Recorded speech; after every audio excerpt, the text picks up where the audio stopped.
Welcome to Islamic احساس YouTube channel. آپ لوگوں کا اسلامک احساس یوٹیوب چینل پر خوش آمدید۔ بسم اللہ الرحمن الرحیم، الحمدللہ رب العالمین، والصلاة والسلام علی اشرف المرسلین وعلی آلہ وصحبہ اجمعین، اما بعد، اعوذ باللہ من الشیطان الرجیم، انا نحن نزلنا الذکر وانا له لحافظون، وقال النبی صلی اللہ علیہ وسلم خیرکم من تعلم القرآن وعلمہ۔ محترم حضرات، علماء کرام، سامعین اعظام، اللہ تعالیٰ کا بڑا کرم ہے کہ اس پاک پروردگار نے ہم سب کو آج جامع رحمانی میں اس مجلس میں جمع ہونے کی توفیق عطا فرمائی۔ نبی کریم صلی اللہ علیہ وسلم جب مکہ سے مدینہ تشریف لے گئے تو آپ صلی اللہ علیہ وسلم نے سب سے پہلے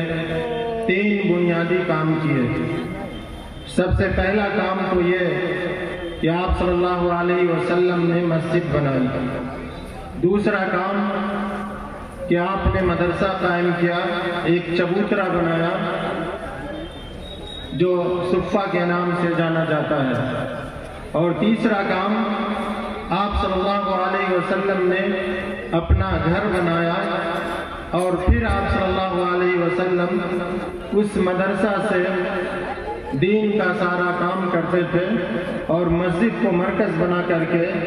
دین کا سارا کام کرتے تھے۔ میں نے جو غور کیا، قطب عالم حضرت مولانا محمد علی منگیری رحمۃ اللہ علیہ کی زندگی میں، تو حضرت مولانا محمد علی منگیری رحمۃ اللہ علیہ جب کانپور سے ہجرت فرما کر منگیر تشریف لائے تو آپ نے بھی ان 3 کاموں کو ترجیح دیا۔ حضرت مولانا محمد علی منگیری رحمۃ اللہ علیہ نے بھی مسجد بنائی، گھر بنایا اور مدرسہ جامعہ رحمانی بنایا، اور پھر جامعہ رحمانی کو مرکز بنا کر کے، مسجد کو مرکز بنا کر کے نبی کریم صلی اللہ علیہ وسلم کے طریقے کے مطابق دین کی اشاعت کی۔ جب ہم غور کرتے ہیں تو ہمیں یہ محسوس ہوتا ہے کہ اگر کوئی کسی مسلمان کے ایمان کا سودا کرتا ہے تو اس کی 3 وجہ سامنے آتی ہے۔ سب سے پہلی وجہ یہ ہے کہ انسان کے اندر جہالت ہو، انسان بالکل ان پڑھ ہو، نام کا مسلمان ہو، جاہل ہو، تو اس مسلمان کا ایمان بھی ہمیشہ خطرے میں رہتا ہے، اور جہالت کی وجہ سے ایمان کا کوئی بھی کسی بھی وقت سودا کر سکتا ہے۔ دوسری وجہ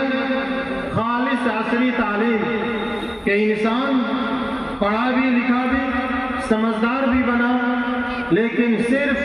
دنیا کی تعلیم کو حاصل کیا اور عصری تعلیم سے، دینی تعلیم سے بالکل اپنے آپ کو الگ کیے ہوئے رکھا، تو ایسے انسان کے ایمان کا سودا بھی آسانی سے کوئی کر لیتا ہے۔ اور تیسری چیز غربت ہے، کہ اگر مسلمان غریب ہے، فقر و فاقہ میں مبتلا ہے، تو اس انسان کے ایمان کا سودا بھی آسانی سے کیا جا سکتا ہے۔ اور ہم اس ملک میں دیکھتے ہیں کہ بسا اوقات اس 3 طرح کے مسلمانوں کے ایمان کا سودا لوگ آسانی سے کر لیا کرتے ہیں، اور ہمارا بھائی اپنا ایمان اپنے سینے سے نکلوا لیتا ہے۔ اس لیے آج کے اس اجلاس سے مفکر ملت حضرت امیر شریعت حضرت مولانا احمد ولی فیصل رحمانی صاحب دامت برکاتہم کے واسطے سے آپ سب کو یہ پیغام دینا چاہتا ہوں کہ آپ سب کو اِنَّا نَحْنُ نَزَّلْنَا الذِّكْرَ وَإِنَّا لَهُ لَحَافِظُونَ کے تحت قرآن کریم کی حفاظت کی فکر کرنی چاہیے۔ اور یاد رکھیے، جو انسان قرآن کریم کی حفاظت کی فکر کرے گا، اللہ رب العالمین اس کی حفاظت کرے گا۔ آپ جس گھر میں رہتے ہیں، اس گھر کی آپ حفاظت صرف اس لیے کرتے ہیں کہ وہ گھر آپ کی حفاظت کیے ہوا ہے، تو اللہ رب العالمین